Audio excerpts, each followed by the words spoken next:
Cerita dimulai ketika protagonis kita, Kai, melihat seorang gadis yang dirantai, dan dia bertanya-tanya apakah gadis itu iblis atau malaikat. Gadis itu meminta bantuannya, tapi Kai sulit percaya bahwa seorang manusia akan diminta bantuan oleh makhluk seperti dia. Manusia dan ras lainnya telah berperang hebat satu sama lain. Gadis ini sepertinya nggak tahu soal itu, dan Kai jadi frustrasi karena nggak ada yang ingat seperti apa dunia nyata sebenarnya. Kalau dilihat ke belakang, Kai biasanya melakukan hal yang biasa dia lakukan, yaitu memantau sebuah kuburan. Teman-temannya ingin dia cepat-cepat selesai, tapi Kai sangat serius dalam hal ini. Di dunia ini, ada 5 ras yang berbeda. Iblis yang menguasai kekuatan magis yang dahsyat. Makhluk surgawi yang setengah manusia seperti malaikat dan elf. Roh yang memiliki tubuh khusus seperti hantu. Ada juga makhluk mitos yang merupakan monster kolosal seperti naga. Dan terakhir, ada manusia. Perang yang terjadi adalah antara yang buas dan yang buas. Sangat penting untuk memastikan perang besar seperti itu nggak terjadi lagi. Kai adalah anggota Federasi Urza, dan sudah menjadi kewajibannya untuk mengawasi pemakaman tempat para iblis disegel. Seperti biasa, Kai mengamati pemakaman selama 300 detik dan memastikan tidak ada yang aneh. Jadi segel para iblis itu masih aman. Rekan kerjanya, Ashran, nggak paham kenapa Kai begitu serius dengan pekerjaannya. Tapi Saki bilang itu malah bagus buat mereka, karena mereka bisa santai. Sudah 100 tahun nggak ada iblis yang berhasil lolos dari segel itu. Tapi Kai tetap mengingatkan rekan-rekannya kalau itu tetap tugas mereka. Ada 4 pemakaman di seluruh dunia, dan Kai menekankan bahwa orang-orang yang bertugas di sana juga sama seriusnya. Soalnya, kalau ada iblis yang berhasil keluar, akibatnya bakal jadi bencana besar. Teman-temannya berharap Kai bisa lebih santai karena sudah lama nggak ada iblis yang melanggar segel. Tapi Kai nggak mau lengah dan dia dengan tegas menyatakan bahwa menjaga pemakaman itu adalah tugasnya. Beberapa saat kemudian, kita melihat Kai sedang berlatih, tapi dia diperingatkan bahwa sebagai prajurit berpangkat rendah, menggunakan makhluk mitos untuk berlatih itu sangat berbahaya. Kai tetap melawan, tapi dia sadar serangannya nggak mempan. Saki jadi khawatir, jadi hologramnya dimatikan, dan dia berharap Kai nggak terlalu memaksakan diri. Tapi menurut Kai, latihan bakal sia-sia kalau dia nggak mempertaruhkan segalanya. Sebenarnya, Saki agak kagum dengan tekadnya, dan dia berpikir kalau Kai hidup di masa perang besar dulu, namanya pasti tercatat di buku sejarah. Kai bakal seperti pahlawan bernama Cheat. Tapi Kai sendiri nggak yakin bisa mengalahkan 4 pahlawan tertentu seperti yang Sid lakukan. Saki menggambarkan setiap pahlawan dari keempat ras itu, dan dia nggak bisa membayangkan apa yang akan terjadi kalau mereka masih ada. Untungnya, pahlawan Sid berhasil mengalahkan mereka dengan pedang bercahaya yang diberikan oleh dewa bernama Solaka. Ada banyak bukti bahwa keempat pahlawan itu memang ada, tapi sebenarnya nggak ada bukti tentang pahlawan Sid. Nggak ada foto atau video tentang dia. Saki mengalihkan pembicaraan karena teman mereka, Jin, sedang mendapat promosi dan dia ingin merayakannya. Sebenarnya Saki yang mendapat promosi. Jin dipindahkan ke markas besar saat usianya baru 17 tahun, dan dia adalah orang termuda dalam sejarah yang terpilih. Dia benar-benar elit di antara yang elit, jadi mereka harus memberinya lebih dari sekadar buket bunga, seperti yang Ashran usulkan. Tepat saat itu, Kai menerima pesan dari Jin, dan Ashran membacanya dengan keras. Jin ingin bertemu dengan Kai, tapi dia minta Kai untuk merahasiakannya dari Saki dan Ashran. Kai mencoba menutupinya dengan mengatakan bahwa pesan itu sebenarnya bukan dari Jin, tapi sudah terlambat. Dan Ashran mulai bertanya-tanya apakah Kai punya hubungan rahasia dengan Jin. Teman-temannya mencoba mencari tahu lebih lanjut, tapi Kai memutuskan untuk pergi lari saja. Keesokan paginya, Kai bertemu dengan Jin, dan dia senang melihat Jin tepat waktu. Karena biasanya dia selalu terlambat untuk segala hal. Jin heran kenapa Kai mengenakan pakaian yang begitu rapi padahal sedang libur. Jadi Kai menjelaskan bahwa dia baru saja selesai dari latihan pagi yang dia lakukan setiap hari. Jin memintanya untuk menemaninya berbelanja, dan dia menjelaskan bahwa dia sedang mencari hadiah untuk Saki dan Ashran. Jin tahu bahwa mereka berencana memberikan sesuatu untuknya, jadi dia ingin membalasnya dengan memberikan sesuatu juga. Jin bilang bahwa dia mungkin gak akan pernah bertemu mereka lagi. Tapi Kai yakin bahwa dia akan kembali sebagai kadet setelah masa tugasnya selesai dalam 2 tahun. Jin memprediksi bahwa pada saat itu, mereka sudah menyelesaikan masa dinas militer dan akan menjadi warga sipil. Mungkin hanya dia dan Kai yang masih akan tetap berada di militer. Kai setuju, tapi dia bisa melihat bahwa Jin tampak sedih. Dia tahu apa yang mengganggu Jin dan menyuruhnya untuk nggak khawatir, karena dia yakin Jin akan melebihi prestasi ayahnya, kepala markas besar Urza. Mereka berdua terus menikmati hari itu. Tapi Kai nggak terlalu memperhatikan apa yang Jin belanjakan, karena dia sedang mencari sesuatu untuk dirinya sendiri. Pada akhirnya, Jin berterima kasih pada Kai karena telah membantunya memilih beberapa hadiah yang bagus. Kemudian, mereka membicarakan tentang bagaimana ayah Jin membawa Kai untuk memeriksa pemakaman saat dia berusia 10 tahun. Kai sempat berkeliaran di pemakaman itu, dan ketika dia pulang, dia menceritakan kepada semua orang bagaimana dia melihat pedang Chit. Kai memiliki ingatan tentang apa yang terjadi di dalam pemakaman itu dan bagaimana dia hampir menyentuh pedang bercahaya tersebut. Hari itulah Kai mulai berbicara tentang betapa pentingnya memastikan bahwa para iblis nggak keluar dari pemakaman. Jin bertanya-tanya di mana mereka akan berada di masa depan, tapi Kai dengan yakin mengatakan bahwa dia akan kembali dalam 2 tahun. Tapi sebenarnya Jin nggak bermaksud begitu, karena dia sedang berbicara tentang masa depan setelah itu. Jin ingin mereka membuat janji untuk masa depan, tapi tiba-tiba Kai mulai panik karena sesuatu yang aneh terjadi. Jin nggak tahu kenapa Kai bersikap aneh seperti itu, jadi Kai mulai bertanya-tanya apakah hanya dia yang melihat kejadian ini. Jin terus berbicara seolah-olah nggak ada apa-apa, tapi Kai ketakutan saat melihat Jian tersedot ke dalam lubang hitam. Tiba-tiba sebuah suara misterius mengumumkan bahwa reinkarnasi dunia telah diaktifkan dan sudah saatnya untuk melakukan penggantian dunia. Beberapa saat kemudian, Kai tersadar tapi mendapati dirinya berada di dunia yang gelap dan hancur. Dia terkejut ketika melihat seorang iblis raksasa dan mengerikan muncul di depannya. Makhluk yang menakutkan itu menggunakan serangan sihir pada Kai. Dan Kai hampir saja selamat dengan menggunakan sarung pedangnya sebagai perisai. Kai nggak bisa percaya bahwa ada iblis nyata yang berdiri di depannya, dan iblis itu bersiap untuk melancarkan serangan yang lebih kuat. Kai dengan cepat berlari ke arah pedangnya dan dengan sigap mengisi beberapa peluru ke dalamnya. Senjata Kai memang serbaguna karena dia bisa menembakkan peluru darinya dan berhasil membatalkan sihir naga tersebut. Ternyata, naga itu bisa berbicara dan terkejut dengan kemampuan Kai dalam membatalkan sihir. Kai menjelaskan bahwa dia menggunakan peluru elf yang telah dimodifikasi, dibuat dengan sihir elf. Iblis itu terus menyerang, tapi Kai menunjukkan keberanian luar biasa dengan mendekati iblis tersebut. Pedang Kai nggak mampu menembus kulit iblis itu, tapi dia memanfaatkan kesempatan itu untuk menembakkan peluru dari jarak sangat dekat. Kai yang kelelahan menjelaskan bahwa peluru yang baru saja dia gunakan adalah peluru Drake yang telah dimodifikasi, yang bisa meniru nafas makhluk mitos. Itu adalah pertama kalinya dia menggunakannya. Tapi Kai senang melihat bahwa dia bisa bergerak seperti saat latihan. Kemenangan ini membuatnya percaya diri bahwa dia benar-benar bisa melawan iblis dalam kehidupan nyata. Tiba-tiba, muncul iblis lain yang mengatakan betapa lucunya bahwa seorang manusia berpikir bisa mengalahkan iblis. Kai kagum dengan seberapa baik dia melakukannya. Sementara iblis itu berbicara dalam bahasa Inggris. Namun, iblis itu menjelaskan bahwa cara paling efektif untuk memberikan perintah kepada budak adalah dengan menggunakan bahasanya sendiri. Kai nggak mengerti kenapa iblis itu menyebutnya sebagai budak, tapi dia nggak punya waktu untuk memikirkannya. Iblis itu bilang bahwa Kai berbau berbahaya, jadi dia bersiap untuk menghilangkannya. Tiba-tiba, seseorang menyelamatkan Kai dengan menggunakan granat kilat dan mereka berhasil melarikan diri. Gadis itu memberitahu kelompoknya bahwa pengembara telah diamankan dan dia harus tahu dari mana asal Kai. Kai terkejut melihat bahwa gadis itu adalah Saki, tapi dia nggak tahu bagaimana Kai bisa tahu namanya. Kai mengingatkan Saki bahwa mereka adalah teman, tapi dia belum pernah melihatnya sebelumnya. Begitu juga dengan Ashran. Kai nggak paham kenapa mereka nggak ingat dirinya, jadi dia mengingatkan mereka bahwa mereka berasal dari agensi yang sama. Mereka nggak tahu apa yang dia maksud dan menjelaskan bahwa mereka hanyalah tentara perlawanan. Kai semakin bingung. Jadi, Saki melanjutkan dengan mengatakan bahwa mereka adalah bagian dari tentara pemberontak manusia. Ini hanya menambah kebingungan Kai.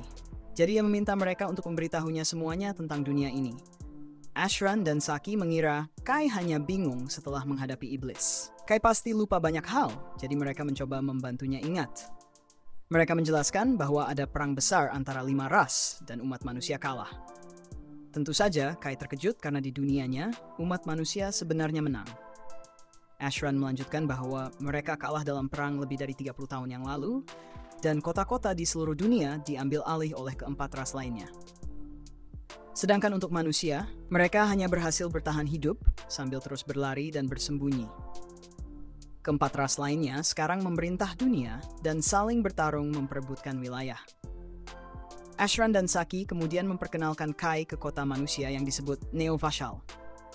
Sekelompok manusia mengambil ruang bawah tanah yang masih utuh dan mengubahnya menjadi kota bawah tanah. Perlawanan melindungi orang-orang yang tinggal di sana dengan melawan keempat ras tersebut.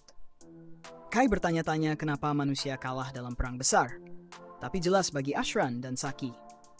Mereka menunjukkan betapa kuatnya iblis yang baru saja dia lihat, dan menjelaskan bahwa mereka menyerang manusia dalam kelompok, dan manusia tidak punya kesempatan untuk mengalahkan mereka. Tidak hanya itu, tapi setiap ras memiliki bos kuat yang mereka sebut sebagai pahlawan, dan pahlawan-pahlawan ini adalah individu yang sangat kuat. Semua ini terdengar familiar bagi Kai, jadi dia bertanya-tanya apa yang terjadi dengan pahlawan Chit, penyelamat umat manusia. Kai sangat terkejut mendengar bahwa mereka tidak pernah mendengar tentang pahlawan Chit. Jadi dia menjelaskan bahwa seharusnya dia adalah pahlawan manusia yang mengalahkan keempat ras tersebut. Ashran dengan tepat menunjuk bahwa jika mereka memiliki seseorang seperti itu, mereka tidak perlu hidup di bawah tanah seperti sekarang ini. Tiba-tiba, inti utama tiba, dan Ashran menjelaskan bahwa ada beberapa kota manusia di seluruh dunia. Ada kelompok perlawanan di setiap kota, dan semuanya diawasi oleh inti utama. Panglima perlawanan adalah seseorang yang telah menyelamatkan banyak nyawa, dan Kai hampir tidak percaya ketika orang ini ternyata adalah jin, terutama karena semua orang berpikir dia seorang pria. Ashran dan Saki memperkenalkan Kai pada panglima tersebut, dan mereka menjelaskan bahwa ingatan Kai agak kabur. Jin mulai pergi, tapi Kai tidak bisa menerima semua ini dan menghentikannya. Dia mencoba mengingatkan Jin tentang siapa dirinya dan bagaimana hubungan mereka. Ashran dan Saki berada di ruangan yang sama, dan Kai baru saja berbelanja beberapa saat yang lalu. Jin tentu saja tidak tahu apa yang dia bicarakan, dan dia mengira Kai salah orang. Kai tidak bisa percaya bahwa Jin benar-benar tidak mengenalinya, jadi dia bertanya mengapa dia berpura-pura menjadi seorang pria. Jin sangat terkejut mendengar hal ini, dan Kai mengingatkan bahwa dia ingin melampaui ayahnya sebagai putrinya. Seorang prajurit bernama Fallen menghentikannya, dan Jin memutuskan untuk pergi. Teman-teman baru Kai khawatir tentang dirinya dan menyarankan agar dia istirahat. Malamnya, Kai memeriksa dokumen sejarah dan menemukan bahwa satu-satunya catatan yang hilang adalah tentang dirinya dan pahlawan Chit. Tiba-tiba, Kai menyadari sesuatu. Jika Chit tidak pernah ada dan umat manusia kalah dalam perang besar, lalu mengapa pemakaman yang menahan keempat ras masih ada? Keesokan harinya, Kai bertanya pada Saki tentang pemakaman tersebut, tapi dia belum pernah mendengarnya. Ashran meminjamkan mobil kepada Kai yang membuat Saki kesal, tapi Ashran mengatakan bahwa itu hanya reaksi otomatis. Kai tiba di pemakaman dan berpikir bahwa ini adalah pertama kalinya dia pergi sendirian. Dia terkejut melihat bahwa batu blokade telah dihapus dan dia masuk ke dalam. Kegelapan segera berubah menjadi cahaya, dan Kai terkagum-kagum ketika melihat pedang bercahaya yang tergeletak di sana. Ini membuktikan baginya bahwa legenda tentang Sid pasti benar.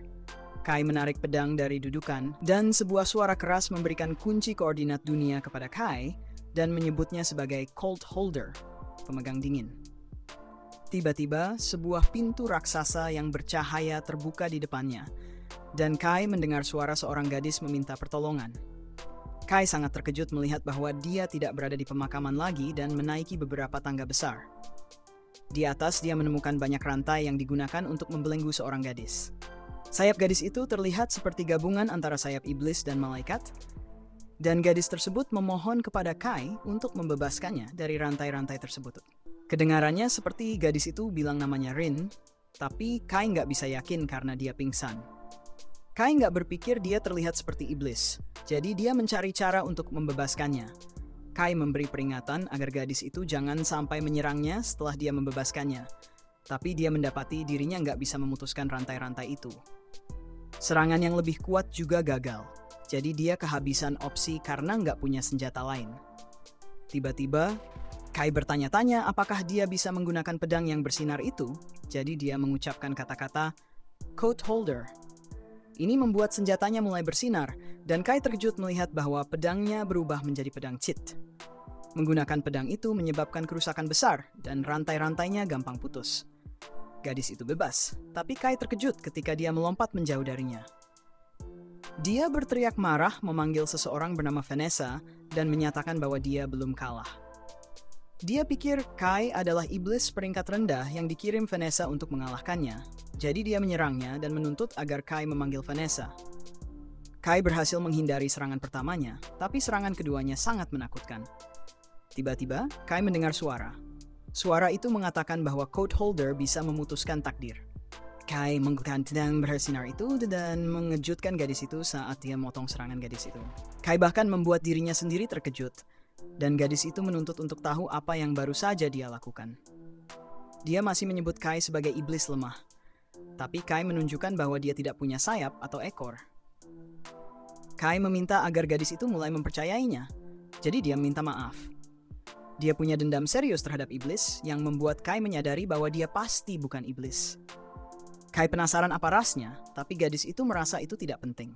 Dia berterima kasih karena telah menyelamatkan hidupnya, dan bahkan meminta maaf karena telah menyerang Kai, tapi dia memohon agar Kai tidak menanyakan tentang rasnya. Mereka saling memperkenalkan diri, dan Rin menjelaskan bahwa dia tidak tahu di mana mereka berada. Dia sedang berkelahi dengan Vanessa, dan tiba-tiba dia mendapati dirinya terkurung di tempat ini. Kai terkejut karena Vanessa adalah pahlawan para iblis dan dikenal sebagai Dark Empress. Ini berarti Rin benar-benar kuat, dan dia dengan percaya diri menyatakan bahwa dia bisa menghancurkan seluruh pasukan iblis. Rin terkesan dengan Kai karena membatalkan sihirnya, tapi mereka terganggu saat muncul monster. Monster ini terdengar seperti robot saat mengumumkan bahwa tingkat ancaman mereka untuk dunia baru ini adalah yang terburuk. Mereka hampir tidak bisa menghindari serangan monster itu. Jadi mereka memutuskan untuk lari demi menyelamatkan diri. Melarikan diri ternyata sulit karena monster itu bisa teleportasi dan menangkap Rin. Rin kemudian berteriak kesakitan saat monster itu mulai menghilangkannya. Dan Kai sangat marah pada dirinya sendiri karena hanya berdiri dan menonton. Frustrasinya membuatnya bertindak. Jadi dia memberitahu Sid bahwa dia akan meminjam pedangnya. Dan serangan luar biasa dari pedang itu membebaskan Rin. Monster itu terkejut melihat pedang terlarang itu dan bertanya-tanya apa yang dilakukan pedang itu di sana. Tiba-tiba, sebuah portal terbuka dan Kai serta Rin melarikan diri kembali ke dunia mereka. Rin mengungkapkan betapa takutnya dia dan mengatakan bahwa ini adalah pertama kalinya seseorang melakukan sesuatu seperti ini untuknya. Dia diberitahu oleh para dewa, roh, dan bahkan makhluk mitos bahwa dia bukan bagian dari mereka. Para iblis adalah yang paling kejam kepadanya, menyebutnya sebagai sesuatu yang buruk dan tidak sedap dipandang. Ini yang membuatnya terlibat pertengkaran dengan Vanessa. Kai bisa merasakan hal yang sama karena tidak ada yang mengingatnya, dan dia merasa seperti sendirian di dunia ini. Kai mengatakan bahwa dunianya sangat berbeda karena di dunia ini, para iblis telah menguasai semua kota. Tiba-tiba, Rin menjelaskan bahwa di versinya dari dunia, para iblis belum menguasai apa-apa. Tepat sebelum pertarungannya dengan Vanessa, para iblis mulai mengatakan bahwa pahlawan manusia baru saja tiba. Kai tidak percaya karena dia berpikir ini adalah Sid, tapi Rin tidak tahu siapa itu. Kai merasa lega karena Rin sepertinya mengingat sejarah yang sama dengannya. Kai berpikir bahwa mereka cukup mirip dan Rin senang mendengarnya karena tidak ada yang pernah mengatakan hal seperti itu padanya sebelumnya. Di luar, Rin tiba-tiba jatuh pingsan dan Kai menawarkan untuk membawanya ke kota bawah tanah. Rin takut pergi ke kota manusia karena dia tidak bisa mempercayai siapapun. Namun, Rin mempercayai Kai karena dia telah menyelamatkan hidupnya, jadi dia setuju untuk pergi bersamanya. Kembali di kamarnya, Kai memikirkan betapa sulitnya perjalanan pulang dengan Rin. Dia berhasil menyembunyikan sayapnya, tapi dia masih mencolok seperti jempol yang sakit. Rin bahkan mencoba menggunakan sihir di tengah kota, Tapi Kai tidak bisa menyalahkannya karena dia dikelilingi oleh orang-orang asing di tempat yang asing. Senjata Kai telah kembali ke bentuk semula, jadi dia mempertimbangkan untuk mencoba mengubahnya kembali. Dia terganggu ketika Rin membutuhkan bantuan untuk mematikan shower. Rin merasa sangat tidak adil bagaimana manusia bisa mandi dengan air hangat, karena dia dulu harus mandi di danau dan sungai yang sangat dingin. Tempat tidur yang empuk juga sesuatu yang baru baginya. Dia juga memperhatikan bahwa kota di permukaan dalam keadaan hancur, jelas bahwa para iblis benar-benar telah menguasai. Kai juga menyadari bahwa dunia ini adalah dunia di mana hasil perang di antara 5 ras terbalik. Rin hanya mengatakan bahwa mereka perlu melarikan diri dari dunia ini dan kembali ke dunia mereka dengan sejarah yang benar. Tapi Kai tidak yakin apakah ada cara untuk melakukannya. Di tengah malam, Rin terbangun dan memperingatkan bahwa para iblis telah datang. Kota diserang dan warga diberitahu untuk segera mengungsi ke tempat perlindungan. Ini adalah invasi ras musuh dan Kai muncul, sementara Rin dapat melihat betapa menakutkannya situasi ini. Kai tahu bahwa versi dunia ini dalam kondisi buruk, tapi melihat betapa terdesaknya umat manusia membuatnya sadar betapa seriusnya situasinya. Yang lebih buruk adalah tidak ada satupun yang bisa menyelamatkan umat manusia. Rin memegang erat Kai, tapi dia meminta maaf dan menyuruhnya untuk melepaskan. Dia menyadari bahwa hanya ada satu orang di dunia ini yang bisa memainkan peran sebagai Cid, dan itu adalah dirinya sendiri. Para iblis terus meneror kota dan semua serangan terhadap mereka gagal. Saki dikirim untuk mendapatkan senjata yang lebih kuat, tapi dia dengan cepat berada dalam bahaya.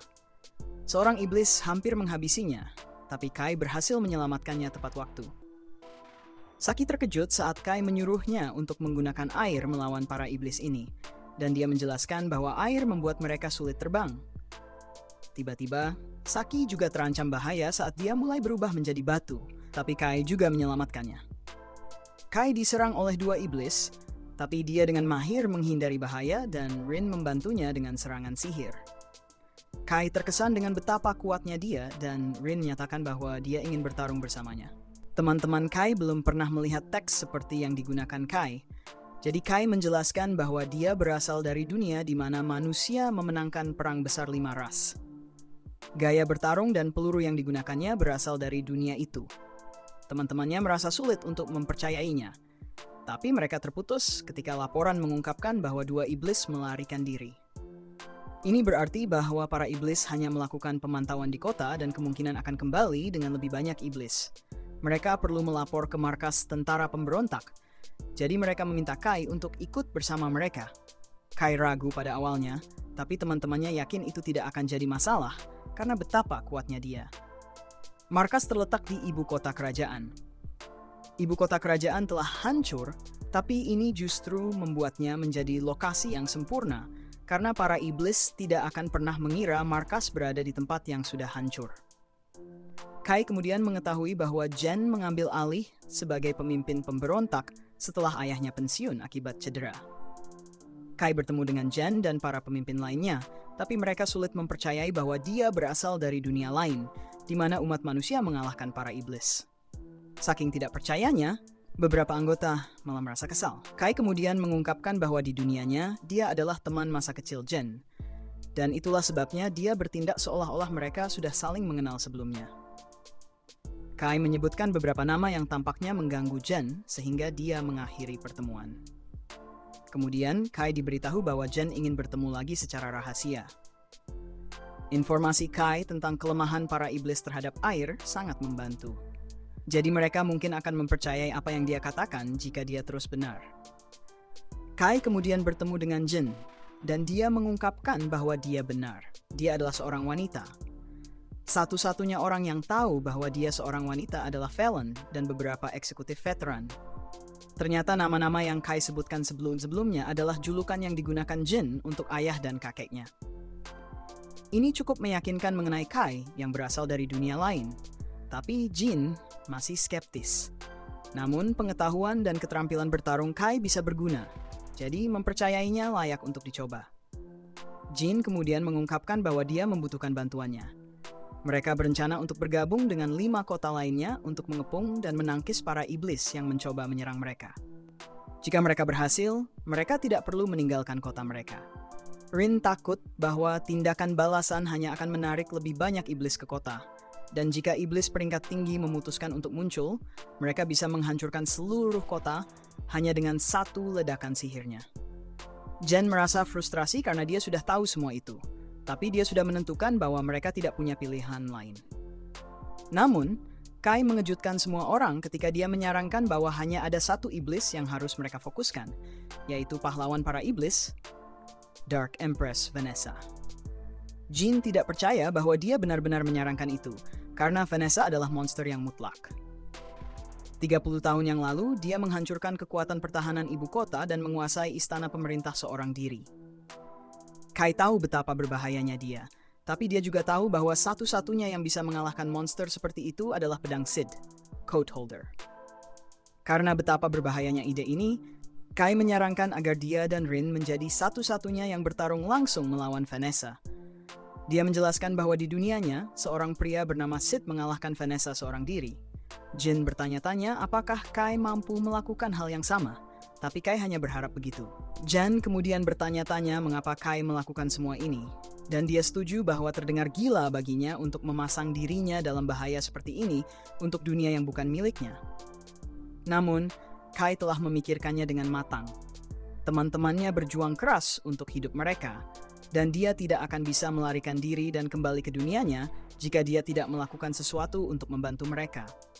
Kai kembali membahas rencananya dan menjelaskan bahwa pasukan iblis sebagian besar ditempatkan di dekat perbatasan karena mereka mengawasi 3 ras lainnya dan tidak terlalu khawatir tentang manusia. Iblis-iblis di dekat ibu kota kerajaan kemungkinan hanya mencakup sekitar 10% dari total kekuatan iblis. Sementara dia melawan Vanessa, dia ingin agar tentara pemberontak menjaga iblis-iblis lainnya tetap sibuk. Jin yakin mereka bisa membuat para iblis sibuk selama beberapa jam, tapi dia yakin banyak nyawa yang akan hilang dalam prosesnya. Tiba-tiba, Fallon mengungkapkan bahwa di belakang istana ada jalur kereta bawah tanah pribadi yang digunakan keluarga kerajaan sebagai tempat perlindungan. Tidak ada yang tahu tentang itu, dan ayah Jin adalah orang yang pertama kali mengusulkan untuk menggunakannya melawan para iblis. Pada saat itu, tidak ada yang cukup kuat untuk melawan para iblis, jadi dia menyerah rencananya. Ayah Jin kemungkinan tidak memberitahu Jin karena dia tidak ingin Jin melanjutkan rencana yang nekat seperti itu. Jin tidak percaya bahwa Fallon menyimpan rahasia ini, dan Fallon mengakui bahwa dia juga mulai mempercayai kemampuan Kai. Tidak ada waktu untuk ragu karena kemungkinan besar para iblis sedang mempersiapkan serangan. Jadi Jin menyatakan bahwa saatnya menantang pahlawan para iblis dan merebut kembali Federasi Urza. Saat kelompok bersiap untuk misi mereka, Rin memikirkan betapa dia membenci semua ras dan betapa dia membenci dirinya sendiri paling banyak karena dia terbuat dari semua hal yang dia benci tentang ras-ras tersebut. Kai adalah satu-satunya orang yang pernah menerima dirinya, jadi dia berharap Kai tidak mati dalam misi berbahaya ini.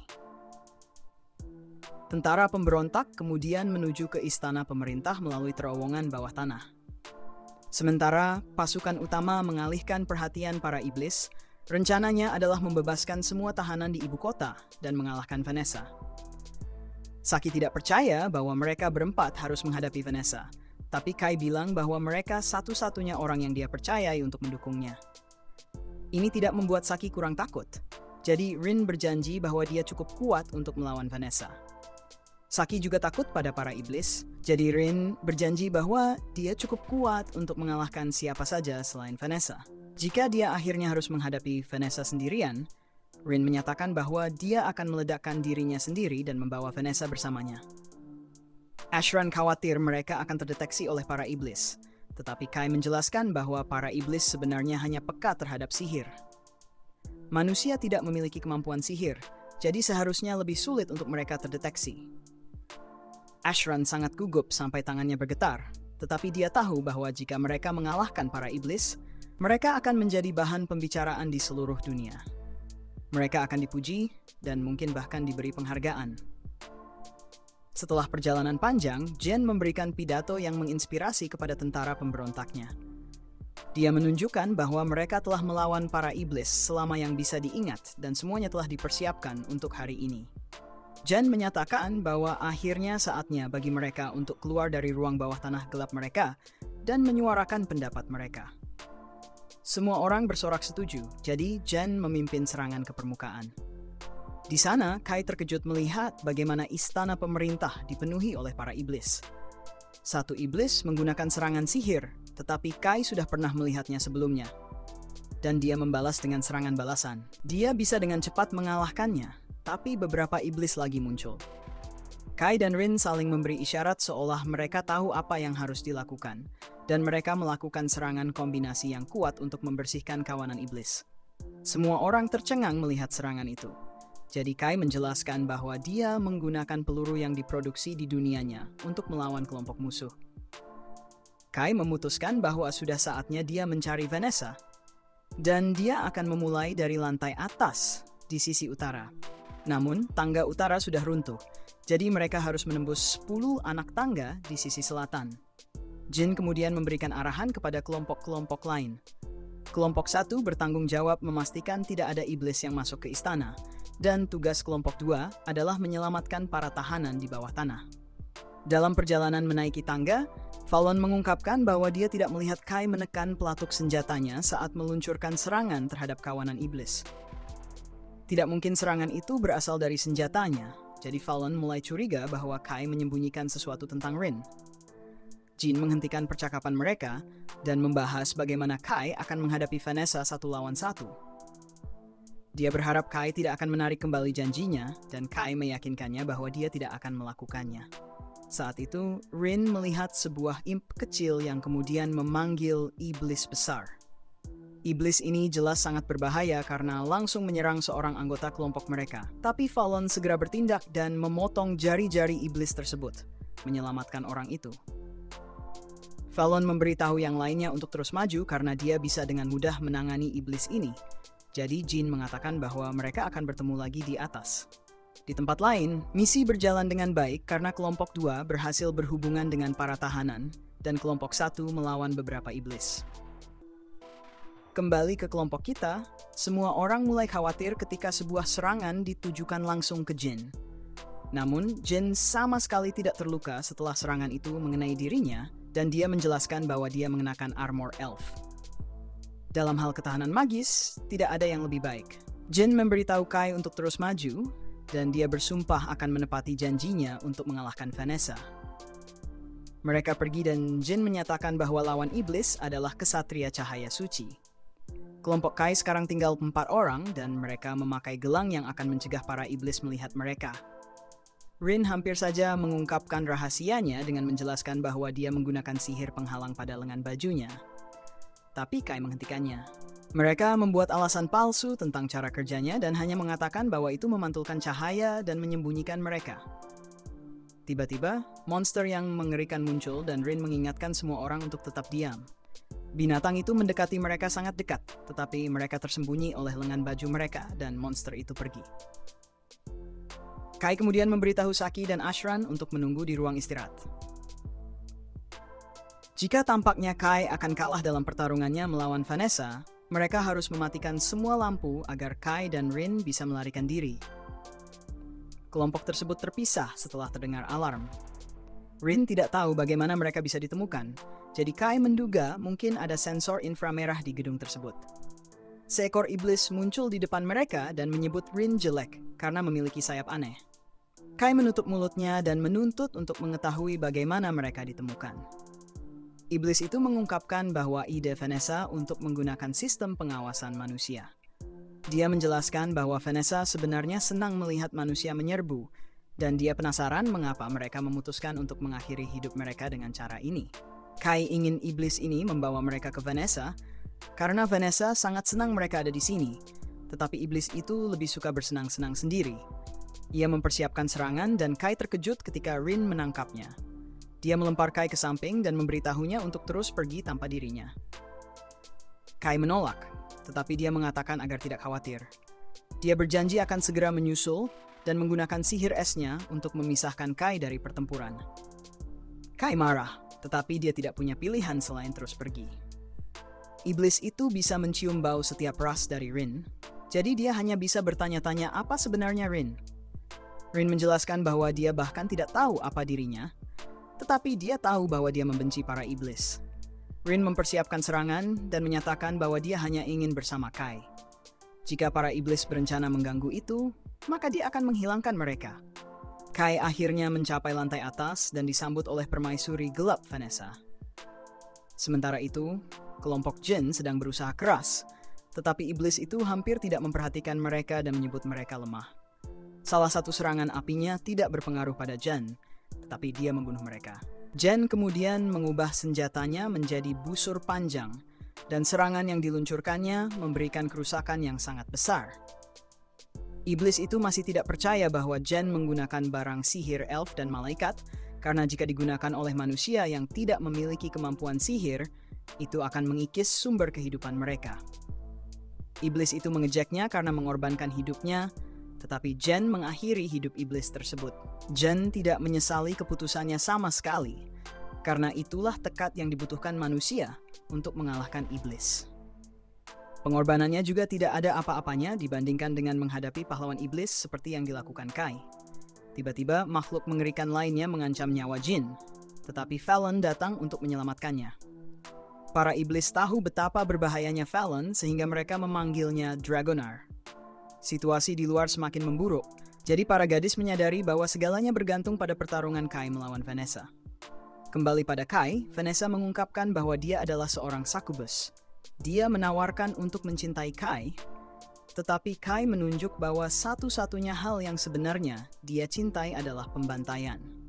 Vanessa mengira dia adalah pejuang yang mengenakan armor elf, tetapi Kai menjelaskan bahwa dia adalah seseorang dari dunia, di mana sejarah mengklaim kekalahannya. Vanessa menolak untuk percaya bahwa dunia seperti itu ada, dan dia bahkan lebih terkejut ketika Kai memberitahunya bahwa manusia adalah yang memenangkan perang ras. Hal ini membuatnya tertawa terbahak-bahak karena ras lain jauh lebih kuat daripada manusia, dan dia penasaran siapa yang mengalahkannya. Kai menyebut nama pahlawan Sith, dan Vanessa mulai membisikkan hal-hal seperti dia ingat beberapa hal tentang Sith. Namun, dia mengatakan bahwa itu tidak penting dan hanya bersiap untuk bertempur. Kai dengan cepat membatalkan sihirnya dan menyatakan bahwa dia terlalu meremehkan manusia. Namun, serangan balasannya tidak ada gunanya karena Vanessa menggunakan sihir ilusi. Dia terkesan dengan senjata Kai karena bisa melawan sihirnya dan melancarkan serangan mirip dengan napas Drake.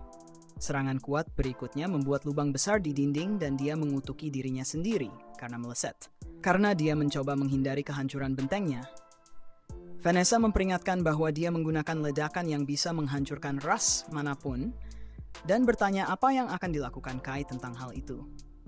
Dia meluncurkan senjata yang sangat kuat dan menyatakan bahwa dia terlalu meremehkan manusia. Semua orang di seluruh istana dapat merasakan kekuatan penghancur serangan Vanessa.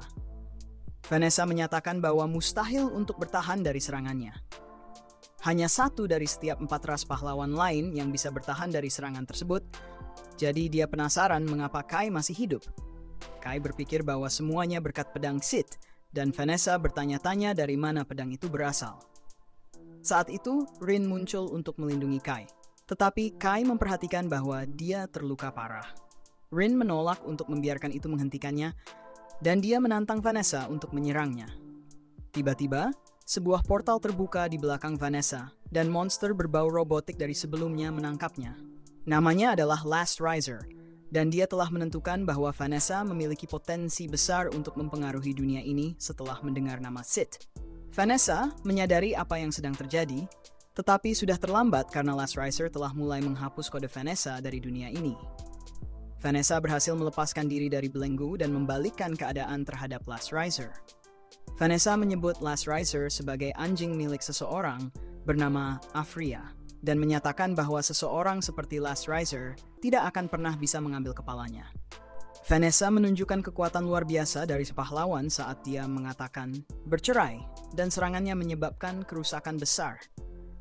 Last Riser hampir mati dan melarikan diri kembali melalui portalnya. Kai tidak bisa percaya bahwa Vanessa ini adalah pahlawan yang dilawan Rin, tetapi ada yang tidak beres. Rin mengatakan bahwa Vanessa dari dunianya yang dulu tidak menakutkan seperti Vanessa ini. Vanessa tidak mengerti mengapa lukanya tidak sembuh, tapi itu tidak sepenting menyelesaikan pertarungannya dengan Kai dan Rin. Kai terkejut dengan tingkat kekuatan yang baru saja ditunjukkan oleh Vanessa. Jadi dia bertanya kepada Rin, apakah dia benar-benar mampu melawan seseorang yang kuat seperti Vanessa. Tapi saat terakhir Rin bertarung melawan Vanessa, Vanessa jauh dari skuad sekarang. Rin tahu mereka tidak punya kesempatan melawan Vanessa. Jadi sebelum Vanessa menyerang, dia terbang dan menabraknya sambil meminta Kai untuk melarikan diri. Karena dia tidak bisa menahan Vanessa terlalu lama. Rin membuat penghalang penjara bayangan di sekeliling dirinya dan Vanessa untuk membeli waktu. Dan meskipun Vanessa mengenali ini sebagai sihir penghalang dari roh, penghalang itu terlalu lemah untuk menahan kekuatannya. Rin terlempar oleh kekuatan Vanessa yang menghancurkan penghalangnya. Tetapi sebelum Vanessa bisa menghabisinya, Kai mulai maju untuk menyerang. Karena dia menarik perhatian Vanessa, dia mengalihkan serangannya ke arah Kai. Dan meskipun Kai berhasil memblokir sebagian besar kerusakan, dia masih terlihat sangat lemah. Rin tidak bisa percaya dia membiarkan Kai terbunuh, dan Vanessa dengan sinis bertanya apakah Rin berniat membalas kematian Kai, atau mungkin dia akan melarikan diri sendiri. Rin sudah muak mendengar suara Vanessa, jadi dia akan melakukan segala cara untuk menghentikannya dari membunuhnya. Saat Rin melepaskan semua kemampuannya, tubuhnya berubah, menampilkan karakteristik dari kelima ras. Vanessa menganggap ini lucu, tetapi Rin tidak bermain-main lagi dan memukul perut Vanessa hingga senyumannya menghilang. Dalam bentuk ini, tampaknya Rin mampu menyamai kekuatan Vanessa dan mengalahkannya. Tetapi jelas bahwa Vanessa hanya bermain-main dengannya. Vanessa menemukan bentuk kacau Rin benar-benar menarik. Tetapi dia bertanya-tanya mengapa Rin tidak menggunakannya lebih awal. Jika begitu, mungkin Rin bisa membeli cukup waktu bagi Kai untuk melarikan diri. Vanessa bertanya apakah Rin takut menunjukkan sifat aslinya atau mungkin takut disebut monster. Rin mulai menangis, tetapi Vanessa mengingatkannya bahwa dia hanya bisa menyalahkan dirinya sendiri. Vanessa adalah pahlawan iblis, jadi dia akan melakukan apa yang dia mau. Tetapi Rin punya kesempatan untuk menyelamatkan Kai dan dia memilih untuk tidak menggunakan seluruh kemampuannya karena takut. Jadi kecurangan Rin lah yang menyebabkan kematian Kai. Sebenci apapun Rin mengakui, Vanessa benar. Ini adalah kesalahannya bahwa Kai mati. Tetapi itu tidak penting lagi. Tidak ada yang bisa dilakukan Rin untuk menghidupkan Kai kembali. Jadi saat ini dia hanya ingin mati. Dan dia akan membawa Vanessa bersamanya. Rin memegang tangan Vanessa agar dia bisa menempatkan kutukan pada Vanessa. Dan sebelum Vanessa menyadari apa yang terjadi, tetesan mulai menetes dari kulitnya. Tetesan darah ini adalah kekuatan hidup Vanessa. Dan tidak ada pertahanan atau resistensi yang bisa melawannya. Tetesan ini akan terus jatuh sampai Vanessa dan Rin mati. Jadi dalam kondisi normal, ini akan menjadi checkmate bagi Vanessa. Tetapi dia masih memiliki satu trik tersisa. Dalam sekejap, Rin jatuh ke lantai, dan Vanessa menjelaskan bahwa meskipun kutukan ini tidak bisa dipertahankan, efektivitasnya masih bergantung pada kekuatan sihir dari penyihirnya. Rin biasanya akan memiliki cukup sihir untuk melakukannya, tetapi mereka saat ini berada di markas Vanessa. Jadi dia memiliki langkah-langkah antisipasi tertentu jika diserang oleh ras lain. Itulah sebabnya ada lingkaran kutukan berskala besar di belakang Vanessa yang mempengaruhi roh, makhluk sihir, dan makhluk surgawi. Karena Rin adalah bagian dari ketiganya, kutukan ini seharusnya 3 kali lebih efektif terhadapnya. Jadi sebenarnya sangat gila bahwa Rin bisa bertahan selama ini.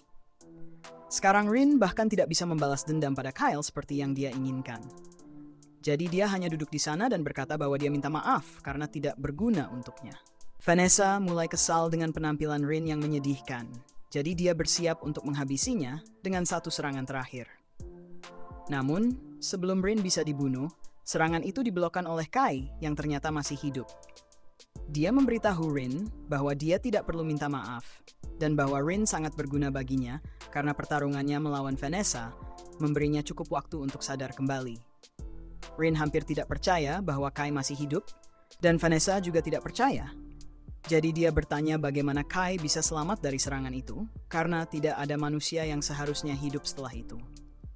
Kai mengingat bagaimana dia menggunakan code holder untuk melindungi dirinya dari serangan tersebut yang menjadikannya kali kedua code holder menyelamatkan hidupnya dalam pertarungan ini. Namun, dia tidak mengatakan apa-apa tentang itu kepada Vanessa dan hanya siap untuk menghadapi dia. Vanessa merasa terhina bahwa Kai berani menantangnya, Jadi dia mengingatkan bahwa dia hanyalah sampah yang selamat dari serangannya karena keberuntungan. Serangan terakhirnya membuat Kai hampir mati, dan satu-satunya alasan dia tidak bisa menghabisinya adalah karena Rin yang membuatnya sibuk. Kai menjawab bahwa alasan dia sangat bertekad untuk menang adalah karena Rin benar-benar ingin menang, dan dia telah mempertaruhkan nyawanya untuknya. Jadi dia akan melakukan hal yang sama untuk Rin. Vanessa kini tertarik dan bertanya kepada Kai, apakah dia memiliki rencana khusus untuk mengalahkannya, karena dia sangat ingin melihat apa yang akan Kai tunjukkan. Manusia terus-menerus mengatakan akan menunjukkan potensi manusia, tetapi dia belum pernah terkesan oleh manusia. Pahlawan roh, pahlawan surgawi, dan pahlawan makhluk buas semua adalah gangguan yang menghalanginya, tetapi setidaknya dia bisa menghargai kekuatan mereka. Namun, ketika berhadapan dengan manusia, dia belum pernah menemukan seseorang yang bisa dia hargai, kecuali jika Kai mengklaim cukup kuat untuk menjadi pahlawan umat manusia. Kai memberitahunya bahwa dia tidak berniat menjadi pahlawan umat manusia, tetapi Vanessa telah memintanya untuk menunjukkan potensi manusia, jadi dia akan menunjukkan seberapa kuat manusia sebenarnya. Mulai saat ini, dia akan menghadapi Vanessa sebagai wakil umat manusia. Dan meskipun Vanessa tidak bisa membayangkan apa yang mungkin bisa dia lakukan untuk mengalahkannya, dia memutuskan untuk menganggapnya serius. Vanessa menggunakan sihirnya untuk memanggil meteor mini untuk menghancurkan Kai, tetapi Kai dengan mudah memotongnya menjadi bagian-bagian kecil dengan bantuan Code Holder. Vanessa terkesan bahwa Kai bisa memotong sihirnya dengan begitu mudah, tetapi dia juga bisa menggunakan sihirnya untuk menghancurkan Kai. Meskipun Kai bisa memotong sihirnya dengan mudah, Vanessa masih jauh dari selesai, jadi dia mulai merapal ratusan mantra api neraka. Sementara dia melakukan itu, Kai menelepon Ashran dan meminta agar dia mematikan daya secepatnya, sehingga semua lampu di gedung mati. Vanessa sadar kalau dia tidak bisa melihat meski ada nyala api di bahunya, dan karena Kai tidak punya sihir, dia juga tidak bisa merasakan kehadirannya. Namun, meski manusia tidak punya sihir, pedangnya penuh dengan energi sihir. Jadi dia hanya menyerang pedang itu dengan serangan api nerakanya. Namun, saat debu mengendap, dia terkejut menemukan bahwa Rin yang memegang pemegang kode dan Kai sudah berada di belakangnya. Dari sini, semua tahun yang dihabiskan Kai untuk berlatih akhirnya berguna. Jadi dia mengunci Vanessa dan meminta Rin melemparkan pedangnya kepadanya agar dia bisa menghabisi Vanessa. Satu-satunya yang dikatakan Vanessa saat dia akan dipotong adalah, "Aku rasa aku kalah, selamat bermain, manusia." Saat Vanessa terjatuh ke lutut, tubuhnya mulai hancur karena kerusakan yang diterimanya. Rin dan Kai bisa merasakan ada yang salah dengan Vanessa, dan saat itulah ingatan Vanessa akhirnya kembali kepadanya. Sekarang dia ingat semua tentang Sith dan reinkarnasi dunia. Dia tidak bisa percaya telah lengah, dan sekarang dia dalam keadaan syok. Dia sekarang berada dalam keadaan syok dan menjadi korban dari apa yang diperingatkan Sith akan terjadi. Setelah mendengar bahwa Vanessa tahu tentang Sith, Kai mulai bertanya padanya tentang semua yang dia ketahui. Vanessa menjelaskan tentang fenomena yang disebut Sith sebagai reinkarnasi dunia. Seseorang menyebabkan reinkarnasi ini terjadi dan mengubah jalannya sejarah. Jadi Kai harus mencari orang ini karena kemungkinan besar dia adalah salah satu dari 3 pahlawan lainnya. Sith telah meramalkan reinkarnasi dunia, itulah sebabnya dia mempercayakan pedangnya kepada Vanessa untuk memastikan pedang itu tidak dicuri oleh musuh. Pedang itu adalah satu-satunya kunci untuk memperbaiki perubahan yang terjadi di dunia ini. Kai bertanya mengapa Vanessa dan Sith bisa bekerja sama padahal mereka seharusnya adalah musuh. Tetapi meskipun Vanessa pernah bertarung dengan Sith, Sith berhasil mendapatkan rasa hormatnya sebagai petarung yang kuat dan mereka bekerja sama. Ada banyak hal tentang realitas sebelumnya yang tidak diketahui Kai. Jadi Vanessa memperingatkannya untuk waspada terhadap Zero Code, karena itu adalah sihir yang sangat merepotkan untuk dihadapi. Selain itu, dia memberitahu Kai bahwa dia melakukan dengan sangat baik melawan dirinya, dan dia sangat terkesan dengan Kai. Dari rencananya memanfaatkan kegelapan hingga keberanian dan keterampilan bertarungnya. Vanessa sekarang yakin bahwa inilah yang dimaksud Kai dengan semangat manusia. Tetapi dia tidak tahu apa yang dimaksud dengan semangat manusia itu. Vanessa merasa sangat frustrasi karena kalah darinya seperti ini.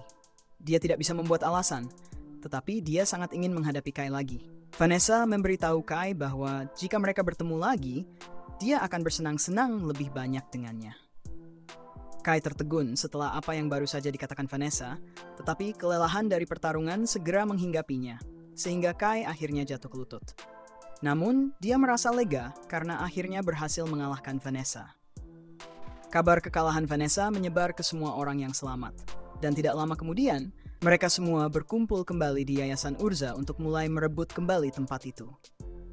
Segalanya akhirnya tampak membaik bagi umat manusia. Tetapi meskipun semua orang senang dengan kemenangan terbaru umat manusia, Kai masih bingung memikirkan langkah selanjutnya. Rin bertanya apakah ada yang salah, dan dia mengatakan bahwa dia berpikir ada sesuatu yang terjadi pada mereka berdua. Itulah sebabnya mereka satu-satunya yang masih ingat dunia lama. Tapi jika dia harus percaya apa yang dikatakan Vanessa, maka sebenarnya kebalikannya yang benar.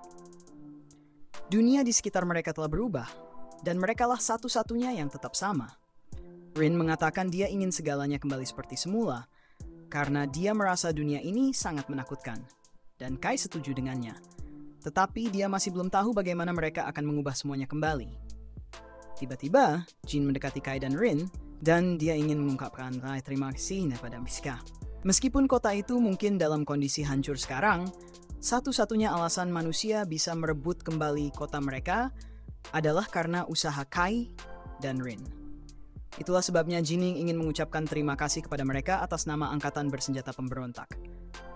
Namun, dia tidak bisa tidak memperhatikan bahwa Kai dan Rin tampaknya tidak terlalu bahagia meskipun mereka telah menang. Kai mengatakan bahwa dia sebenarnya merasa cukup lega karena dia menang. Mengingat dia meragukan kemampuannya untuk mengalahkan Vanessa jika dia bertemu dengannya lagi. Sekarang Vanessa sudah pergi. Manusia bisa membangun kembali kota seperti semula dan bahkan mungkin lebih baik dari sebelumnya. Tapi itu harus ditangani oleh orang lain selain dia. Orang-orang yang ada saat federasi pertama kali jatuh ke tangan iblis akan jauh lebih cocok untuk memimpin upaya pemulihan. Jadi dia tidak akan melakukannya. Tapi, jika dia tidak ingin membantu membangun kembali, Kai dan Rin bertanya, apa yang akan dia lakukan? Jin menjelaskan bahwa ada 3 federasi lain yang telah ditaklukkan oleh ras-ras lain, yaitu Federasi EO, Federasi Yulan, dan Federasi Scholz. Masing-masing saat ini berada di bawah kendali salah satu ras yang tersisa, dan masing-masing memiliki angkatan bersenjata manusia yang berjuang melawan mereka. Jin berencana untuk membantu meluncurkan operasi berskala besar untuk membentuk front pemberontak yang bersatu. Kabar kekalahan Vanessa sudah menyebar ke seluruh benua, dan manusia di mana-mana sekarang lebih termotivasi daripada sebelumnya. Itulah sebabnya Jin berharap Kai dan Rin mau bergabung dengannya dan membantu angkatan bersenjata pemberontak lainnya. Jika mereka bekerja sama, mereka mungkin bisa mencapai hal yang sama seperti manusia di dunia asli Kai, dan menyingkirkan semua ras lainnya. Jin akan memimpin pasukan secara pribadi dan memastikan bahwa Kai dan Rin mendapatkan dukungan penuh yang mereka butuhkan. Jadi dia ingin Kai bertempur di sampingnya. Kai tampak terkejut sejenak. Jadi Jin merasa penting untuk menyebutkan bahwa dia akan mendapatkan kompensasi yang layak untuk semua pekerjaan pahlawan ini.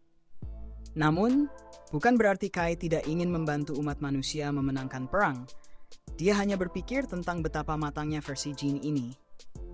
Dalam versinya, Jin adalah orang yang luar biasa, tetapi dia juga memiliki sisi kekanak-kanakan.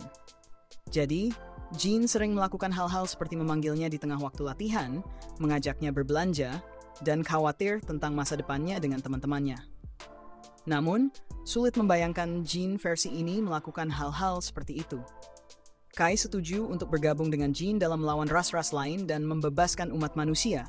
Jadi dia mengulurkan tangannya kepada Jin sebagai simbol kerjasama dan mereka saling berjabat tangan. Mereka kemudian turun ke lantai bawah dan Jin berbicara kepada semua tentara, menanyakan apakah mereka semua sudah mendapatkan istirahat yang cukup. Semua orang terlihat bersemangat karena ini pertama kalinya mereka bisa tidur tanpa khawatir diserang oleh iblis. Mereka sangat bersemangat telah merebut kembali Urza, dan Jin memberitahu mereka tentang rencana untuk merebut federasi-federasi lainnya. Sementara itu, Kai berbicara kepada Rin dan mengatakan bahwa dia berniat mengakhiri perang 5 ras sendiri. Jika dunia ini tidak memiliki Sith untuk menyelamatkannya, maka dia akan mengambil peran sebagai pahlawan umat manusia. Dan sambil melakukannya, dia juga akan mencari orang di balik reinkarnasi dunia dan mengembalikan dunia ke keadaan semula. Dalam pikirannya, saat melarikan diri dari mesin jahat yang mengejarnya, Rin membayangkan seorang pahlawan manusia menyelamatkannya dalam pelukannya. Tapi itu hanyalah fantasi tiba-tiba saat dia berkelana di tanah-tanah terpencil dunia yang hilang dengan kendaraan lapis baja pemberontak. Ashran merasa sangat dingin sampai-sampai dia berpikir akan terkena flu sebelum mencapai Federasi EO. Bersama timnya, puluhan kendaraan lain mengikuti jejak mereka di bawah kepemimpinan Jin. Dengan sedikit kesabaran terhadap keluhan rekannya, Saki mengingatkan mereka bahwa ada permohonan mendesak untuk bantuan dari federasi lain, dan bahwa konvoi mereka membawa harapan terakhir umat manusia. Kai hanya berharap ibu kota benar-benar dibangun kembali saat mereka kembali, sementara Rin berdoa agar kota itu aman dari Daemon. Sebelum meninggalkan Urza, para pejuang telah mengatur untuk membersihkan puing-puing dan membangun kembali wilayah krusial ini untuk umat manusia. Sayangnya, Rin bisa mencium bau demon dari jauh, mengelilingi perimeter, dan segera membentuk penghalang. Di sekitar istana pusat yang memimpin kunjungan, adik Vanessa melihat orang yang telah mengirimkan saudara perempuannya kembali ke neraka. Kai menggunakan kemampuannya sebagai pemegang kode untuk melindungi dirinya dari salah satu serangan demon, tetapi Anne harus turun tangan untuk mencegah bahaya menimpa pejuang tersebut. Kai bertanya tentang maksud demon itu, dan dia memperkenalkan dirinya sebagai Hinemaril, sementara Kai merasakan tekanan dari sukubus ini yang sama kuatnya dengan Vanessa. Hinemaril percaya bahwa saudara perempuannya kalah dari seorang manusia biasa karena serangkaian keajaiban, tetapi itu tidak akan terjadi jika dia hadir dalam pertempuran. Kai bertanya-tanya apakah demon itu datang untuk membalas dendam atas saudara perempuannya, yang membuat Hinemaril tertawa. Menurutnya, ketidakhadiran Vanessa mendorongnya ke puncak hierarki demon meskipun dia menyukai Dark Empress. Sebenarnya, dia bersyukur kepada manusia karena telah menyingkirkan Vanessa, dan dia mengungkapkan bahwa dia datang untuk membahas urusan bisnis. Jika demon-demon berkumpul, Hinemaril percaya mereka bisa merebut ibu kota kapan saja mereka mau, tetapi mereka sengaja membiarkan manusia mempertahankan Urza. Kesepakatannya adalah membiarkan manusia memiliki kota itu sebagai imbalan untuk kegencatan senjata, dan pejuang itu setuju untuk menyampaikan proposal tersebut kepada demon. Hinemaril mengejek Rin, menyuruh makhluk kacau itu berhenti menatapnya, yang membuat makhluk tak dikenal itu marah. Sementara itu, Hinemaril berharap manusia akan melawan 3 ras lainnya, dan Kai tahu dia ingin memanfaatkan manusia untuk menyerang yang lain, sementara para demon pulih dari kekalahan terakhir mereka. Hinemaril mengakui hal ini tanpa basa-basi, dan menawarkan ciuman kepada tentara jika dia berhasil dalam misi ini.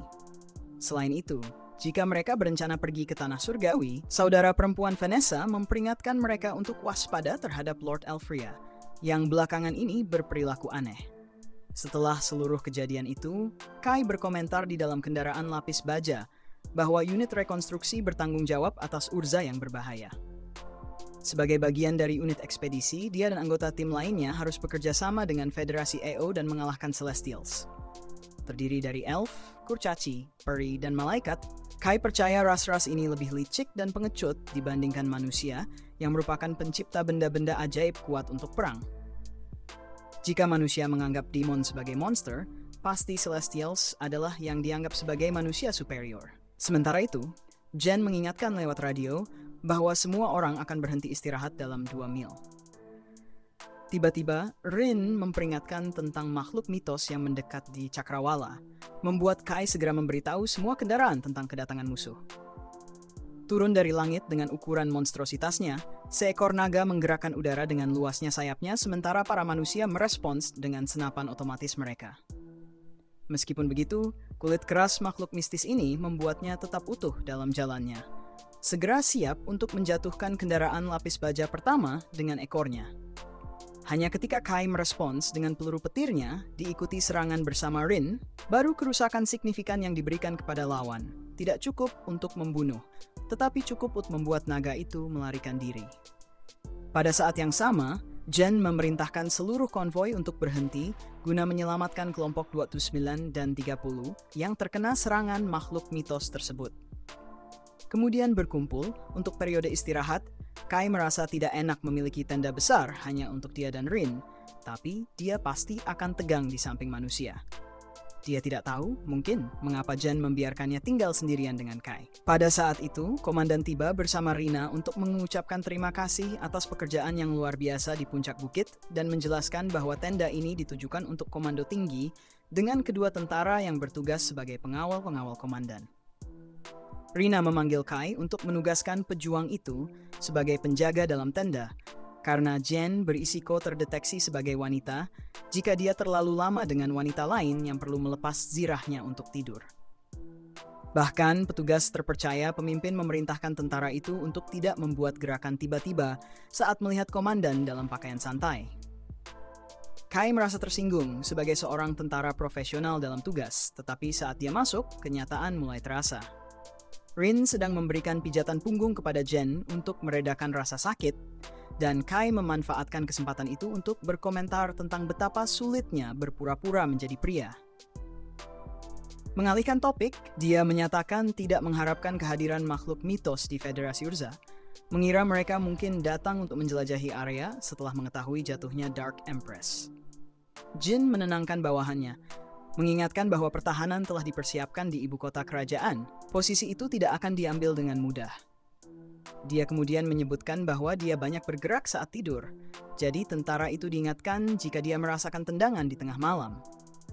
Bicara soal itu, meskipun tendanya besar, tidak ada ruang untuk 3 orang di tempat tidur. Saat fajar tiba, konvoi melanjutkan misinya. Ashran membayangkan bahwa Kai tidak mendapatkan banyak tidur, karena dia adalah pengawal komandan. Anak laki-laki dengan wajah kelelahan itu setuju sepenuhnya. Melihat pemandangan melalui jendela, Rin ingin tahu apa itu struktur yang mirip dengan tembok besar Cina. Saki menjelaskan bahwa itu adalah tembok perbatasan besar. Dengan kata lain, mereka dekat dengan Federasi AO yang dikonfirmasi Jin kepada para pejuang melalui radio. Tujuan konvoi adalah kota Cassiopeia yang ke-8 di pinggiran ibu kota lokal. Di sanalah markas tentara regional berada. Pada sore hari, kendaraan melewati reruntuhan kota-kota manusia yang dulunya ramai. Saki menyiapkan senapannya jika dia melihat seorang Celestial yang ingin menyerang lebih dulu kali ini, terutama karena senjata manusia efektif terhadap makhluk-makhluk ini. Kai meminta rekannya untuk menurunkan semangatnya karena manusia mirip dengan Celestial, jadi ada risiko dia mungkin secara tidak sengaja menembak sekutu. Di depan, komandan memerintahkan konvoi untuk berhenti dan turun untuk melanjutkan perjalanan dengan berjalan kaki. Rin mengumpulkan buah-buahan lokal untuk dimakan, meskipun Kai tidak yakin apakah aman memakan apapun dari daerah tersebut. Makhluk surgawi itu mengakui bahwa lidahnya menjadi kebas ketika menggigit buah-buah itu, tapi rasanya sangat luar biasa. Kai curiga buah itu mengandung racun, tapi dia mengatakan bahwa dia sudah makan buah ini sebelumnya di hutan elf. Tentara itu tertarik dengan hutan tersebut, dan Jin menjelaskan bahwa akibat invasi Celestial, mereka mengubur kota manusia bersama dengan hutan elf. Lebih jauh, para pejuang Federasi Urza disambut hangat oleh penduduk Cassiopeia, bersama dengan sambutan resmi dari tentara lokal. Jelas, tidak ada yang mengharapkan sambutan yang begitu hangat, yang bisa jadi baik dan buruk, karena kegembiraan atas kedatangan bala bantuan mungkin berarti ancaman perang. Kai meminta rekannya untuk memberitahu dia bahwa situasinya lebih nyata daripada yang terlihat. Salah satu pria melangkah maju dan memperkenalkan dirinya kepada komandan. Namanya adalah Zep Fen, penasihat Cassiopeia. Kemenangan kesatria cahaya suci telah menyebar ke seluruh Federasi AO, membawa kembali harapan bagi umat manusia menurut pria itu. Dia kemudian menyapa Rina dengan senang hati karena bergabung dengan seorang tentara pemberontak legendaris. Karena pengalaman tempurnya yang luas, Zep Fen berkomentar bahwa keduanya telah memiliki kehidupan yang panjang, meskipun Rina tidak setuju, merasa dia belum cukup tua untuk menyandang gelar itu. Tanpa basa-basi lebih lanjut, Jen meminta untuk dibawa ke Dante, komandan kota.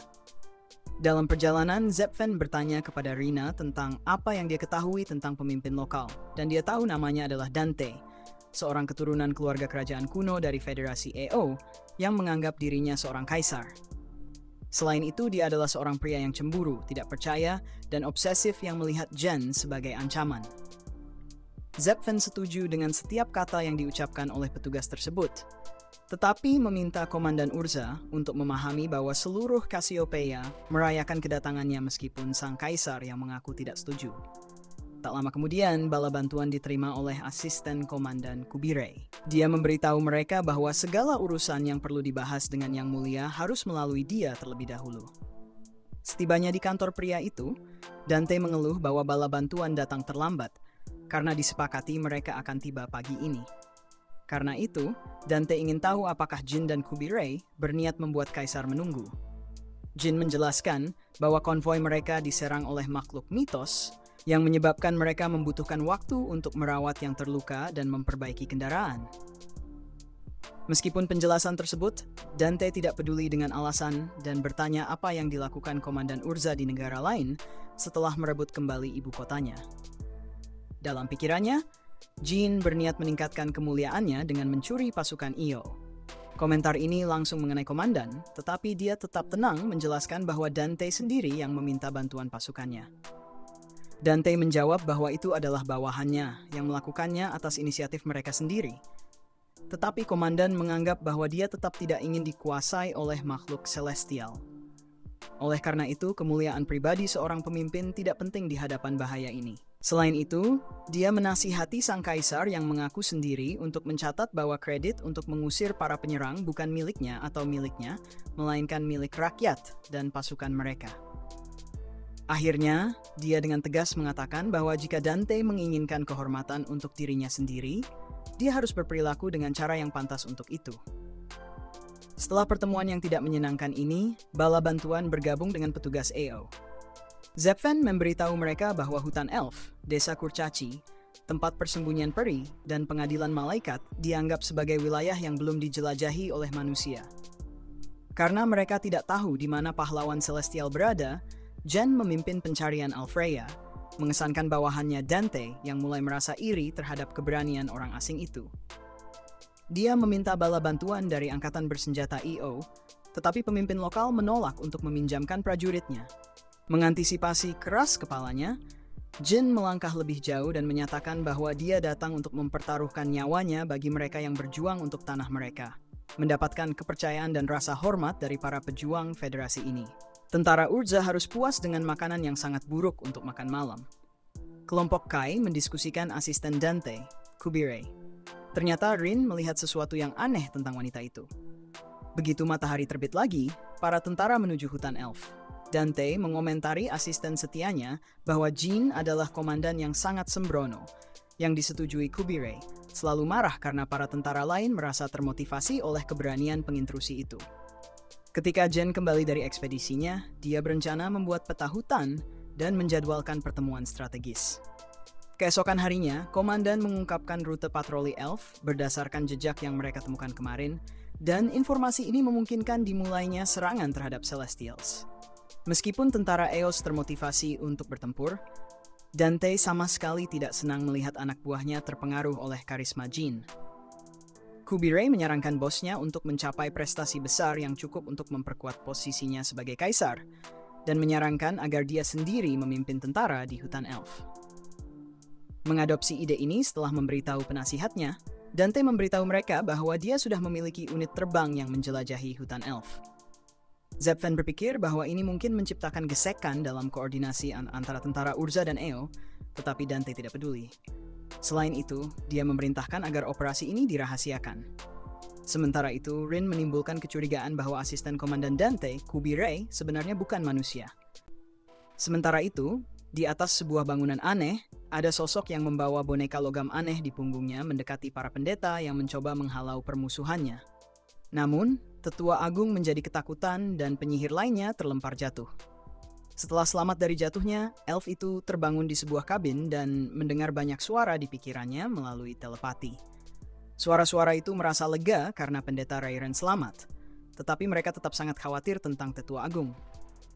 Rairen meminta semua orang untuk tetap tenang, berjanji akan menjelaskan semuanya sekaligus begitu dia bertemu dengan Peri dan Kurcaci. Salah satu suara bertanya apa yang harus dilakukan dengan manusia yang ditangkap, tapi pendeta Rairen bahkan tidak tahu tentang situasi ini. Sedangkan batalion Jin, terakhir kali mereka berhubungan dengan Dante adalah kemarin pagi, karena komunikasi terputus dan tidak ada yang tahu keberadaannya. Kai percaya dia sedang dipengaruhi oleh seseorang dan dengan cepat curiga pada asistennya Kubirei, membayangkan dia mungkin adalah roh elf. Dia seorang mata-mata, tapi dia tampaknya tidak tahu apa yang sedang terjadi. Jika benar, ini bisa berarti ada lebih banyak musuh di dalam pasukan EO, membuatnya penting bagi unit Urza untuk melakukan penyelidikan sendiri. Mengikuti jalur tersebut, mereka menemukan puluhan senapan EO berserakan di tanah, yang mungkin menunjukkan bahwa Dante dan batalionnya jatuh ke dalam jebakan. Lagi pula, ada lingkaran sihir yang digambar di pohon terdekat, meskipun Jin tidak menganggap jebakan ini terlalu sulit untuk dikenali. Namun, Kai menunjukkan bahwa bahaya sebenarnya ada di atas mereka. Saat melihat ke atas, Jin melihat tak terhitung daun, masing-masing dengan lingkaran sihir yang berbeda, dan menyadari kecerdasan makhluk langit. Jika Kai tidak mengingatkannya, dia mungkin akan mengiranya sebagai sinar matahari yang menembus dedaunan. Prajurit itu menyebutkan bahwa di dunianya ada catatan tentang teknik ini, yang memungkinkannya mengenali jebakan tersebut sebelumnya. Dia juga mencatat bahwa para elf sering menggunakan banyak jebakan, dan selalu menempatkannya berdekatan. Selain itu, Rin mencium aroma elf di dekatnya, membuat kelompok itu waspada tinggi. Mengikuti jalur yang ditunjukkan oleh Kai, sang pemimpin bertanya apakah prajurit itu benar-benar tahu jalannya. Dan dia menjelaskan bahwa Rin menjalani pelatihan khusus untuk merasakan sihir yang memungkinkannya mendeteksi arah target mereka. Dipandu oleh aroma dari ras itu, entitas tersebut membawa para prajurit manusia ke sebuah bangunan yang sudah hancur, di mana aroma itu memudar. Tanpa peringatan, lingkaran sihir di tanah tiba-tiba aktif, memicu teleportasi yang membawa tim ke bagian lain dari hutan. Di tengah keterkejutan, Saki mengeluh bahwa Ashran menyentuh tangannya, tapi dia berargumen bahwa justru Saki yang menyenggolnya. Velan memerintahkan keduanya untuk diam di wilayah musuh dan tetap waspada sambil memindai semua sisi hutan misterius itu. Tiba-tiba seorang peri muncul di depan manusia sambil mengejar kupu-kupu hingga makhluk kecil itu menabraki Ashran dan jatuh ke tanah dalam keadaan pusing. Setelah pulih, peri itu bertanya dari hutan mana Ashran berasal, mengira dia mungkin seorang elf, meskipun dia tidak merasakan sihir apapun darinya. Ashran pun menjelaskan bahwa dia dan yang lainnya adalah manusia, membuat peri tersebut lari ketakutan karena takut dimakan. Dalam waktu singkat, dia sampai di sebuah desa yang dijaga oleh pemanah elf.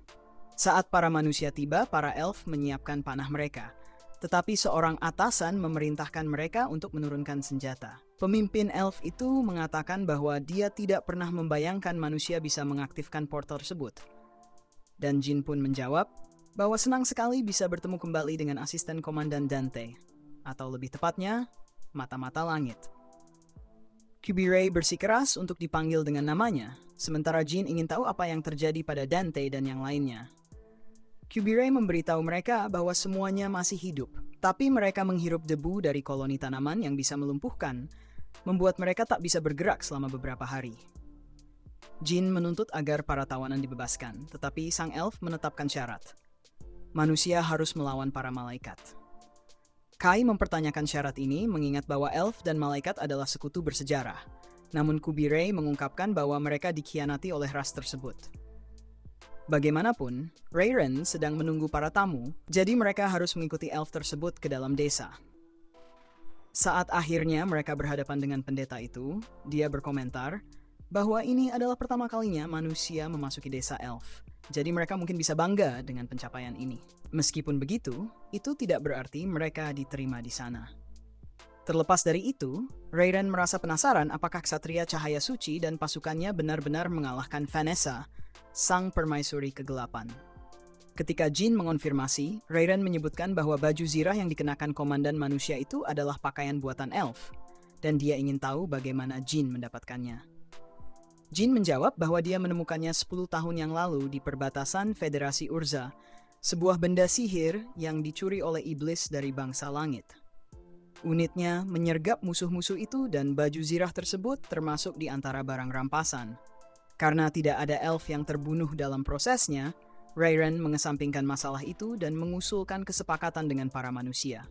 Jika para tawanan dikembalikan, pendeta itu ingin Jin dan pasukannya menyelamatkan tetua agung dari tangan Lord Elfria.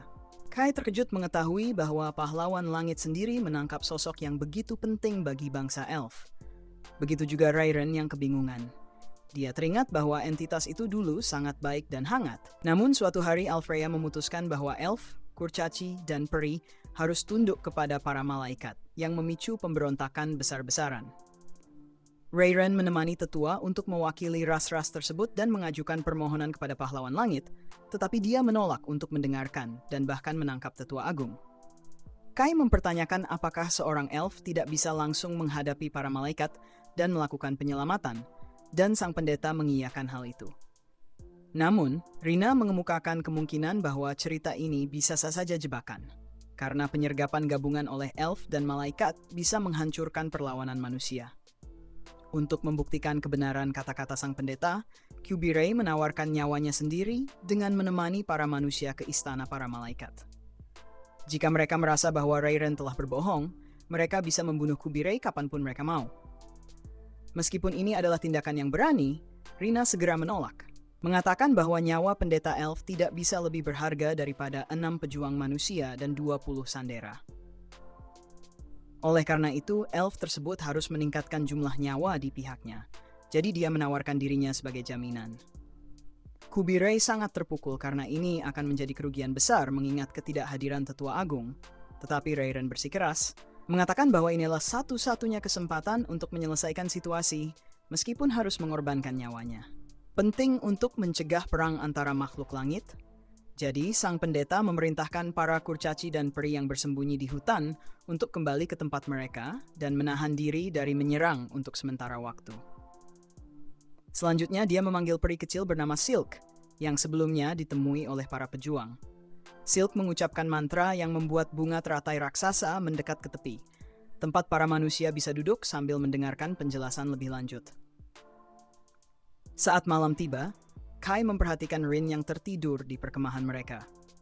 Rayren tidak mengerti mengapa para manusia tetap terjaga, padahal mereka seharusnya menyalakan api unggun karena baik dia maupun elf lainnya tidak berniat menyerang saat mereka tidur. Mendengar hal ini, Kai sedikit menurunkan kewaspadaannya. Rayren kemudian menyebutkan bahwa dia mendengar dari Jin bahwa pemuda dan gadis yang sedang tidur sekarang adalah orang-orang yang mengalahkan Vanessa. Dan dia ingin tahu bagaimana hal itu mungkin terjadi, serta apakah metode yang digunakan oleh pemuda itu juga akan efektif melawan Alfreya. Bagaimanapun, begitu mereka mencapai istana para malaikat, mungkin akan ada konfrontasi dengan penguasa langit. Pada saat itu, jika tidak ada yang bisa menghentikan kekuatan sang penguasa, semua orang akan mati. Dengan itu, Rayren berdiri dan memperingatkan Kai bahwa jika dia pernah melarikan diri karena takut, dia tidak akan diizinkan meninggalkan hutan ini dengan selamat. Meskipun Kai memahami sikap sang elf, dia tidak memiliki jawaban yang dicari Rayren. Meskipun begitu, dia bertanya apakah Rayren tahu sesuatu tentang seorang manusia yang dikenal sebagai pahlawan Sith. Namun, pendeta itu tidak tahu apa-apa, yang semakin mengurangi harapan Kai untuk mengetahui kebenaran tentang legenda ini. Dia teringat bahwa Vanessa pernah menyebut nama pahlawan itu, sesuatu tentang reinkarnasi global yang diprediksi oleh Sid, dan bahwa Kai harus menemukan orang yang bertanggung jawab atas provokasi reinkarnasi ini, karena hal itu akan mengubah dunia sepenuhnya. Menurut Permaisuri Kegelapan, kemungkinan besar pihak yang bertanggung jawab adalah salah satu dari 3 pahlawan yang tersisa. Saat fajar menyingsing, para manusia berkumpul dalam unit pencarian yang ditunjuk untuk memasuki istana malaikat. Satu-satunya harapan Saki adalah agar komunikasi dengan markas berfungsi selama misi ini. Karena seperti yang disebutkan oleh sang elf, istana itu berada di puncak pohon raksasa, dan manusia bahkan tidak bisa melihat lokasinya. Pada saat ini, Rayren menggunakan trik ganda untuk mentransfer sekutu baru mereka, yang mendorong Kai untuk bertanya apakah elf tersebut sedang berlatih metode ini untuk digunakan melawan manusia. Namun, sang pendeta menjelaskan bahwa tidak ada yang takut pada manusia, hanya pada iblis, roh, dan makhluk mitos. Menanggapi pernyataan yang agak meremehkan ini, Kai mencatat bahwa dulu para iblis juga berpikir begitu. Meskipun begitu, dia menunjukkan bahwa para malaikat kemungkinan besar menempatkan sebagian besar pasukan mereka di perbatasan, sehingga istana mungkin kurang dijaga. Saat pria itu berbicara dengan tekad yang tak tergoyahkan, Sang elf mengakui bahwa mereka tidak mengalahkan Vanessa secara kebetulan. Tetapi Kai melangkah lebih jauh dengan menyebutkan bahwa dia mengenal seorang manusia yang sendirian mengalahkan 4 pahlawan dari ras lain. Setelah itu, mantra diaktifkan, memindahkan kelompok tersebut ke puncak pohon tempat istana para malaikat berada. Di atas sana, bau api dan asap yang menyengat memenuhi udara, dan malaikat-malaikat yang terbakar mengelilingi tanah tempat para manusia berdiri. Meskipun begitu, Rayren menyadari bahwa para korban belum mati. Namun Kai percaya sudah waktunya memanfaatkan pembantaian ini, karena jalan di depan mereka tampak jelas. Dipandu oleh pendeta, mereka berhasil menavigasi melalui berbagai tahap istana, sesuatu yang akan sangat sulit dilakukan tanpa bantuan Rayren, seperti yang diakui Rina. Namun, saat mereka semakin dalam ke dalam struktur, kelompok itu diserang oleh tornado kecil yang memotong dan menghancurkan lantai di bawah mereka. Di sumber kekuatan ini berdiri seorang malaikat yang mendeteksi bau busuk dari tempat ini, terutama dari seorang kenalan lama, Rayren. Setelah memeriksa wajah entitas tersebut dengan seksama, elf itu tahu bahwa itu adalah malaikat perang Vicious, dan hatinya dipenuhi kesedihan melihat bahwa bahkan malaikat yang dia percayai telah bergabung dalam pengkhianatan terhadap rasnya. Vicious menyatakan dirinya sebagai pelayan Alfreya, penguasa langit, bersikeras bahwa segala sesuatu harus sesuai dengan kehendaknya. Dan bahwa malaikat-malaikat yang terbakar di pintu masuk adalah pengkhianat bodoh yang menentang perintah pemimpin agung. Berbicara tentang hal itu, malaikat tersebut memperingatkan bahwa segera tetua agung dari para elf akan dieksekusi sebagai peringatan bagi ras-ras lain yang akhirnya akan mengerti bahwa mereka harus tunduk pada para malaikat. Menentang tuntutan ini, Rina memimpin Ashran dan Saki melawan malaikat itu. Sementara Kai, Jin, dan Rayren melanjutkan misi mereka. Vicious berusaha menghalangi jalan manusia, tetapi para penembak berhasil mencegah reaksinya. Bagi malaikat itu, sangat konyol berpikir bahwa ras inferior ini bisa melawan para malaikat, dan Velan membalas bahwa mereka sudah cukup mendengar hal itu. Di lantai di atasnya, kelompok yang ditugaskan melanjutkan misi menghadapi malaikat lain yang menjaga area tersebut. Rin menangkap palu raksasa entitas tersebut untuk menghindari dihancurkan dan melemparkan musuhnya jauh-jauh. Rayren melihat makhluk ini dan mengenali Raffaello yang marah karena pemberontakan elf terhadap tuannya.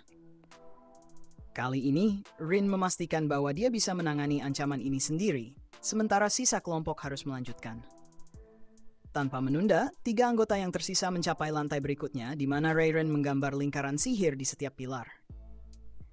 Kai menyimpulkan bahwa Alfreya melindungi dirinya dengan puluhan penghalang, sementara Jin meminta maaf kepada pria itu karena meninggalkan pertarungan melawan Vanessa kepadanya. Kali ini dia berjanji untuk bertempur bersamanya. Setelah lingkaran digambar, sang elf mengaktifkan kekuatannya dan mentransportasi duo tersebut ke tempat di mana tetua agung dipenjara. Selain tetua, Alfreya melayang di udara menuntut kepatuhan dari makhluk inferior yang tidak memiliki sayap dan harus menengadah ketika melihat ke langit. Menurutnya, semua berkat berasal dari langit dan diberikan kepada bumi, tetapi dia menginginkan agar hanya para malaikat yang menerima berkat ini. Keesokan harinya, Rayren membawa mereka ke pohon abadi raksasa yang di atasnya seharusnya ada istana malaikat. Dia membuka gerbang ajaib yang rumit untuk membawa mereka ke dalam istana. Begitu masuk, mereka langsung dihantam bau menyengat dari sesuatu yang terbakar dan menemukan bahwa seluruh bagian dalam istana sudah terbakar habis, dengan para penjaga malaikat yang sudah mati.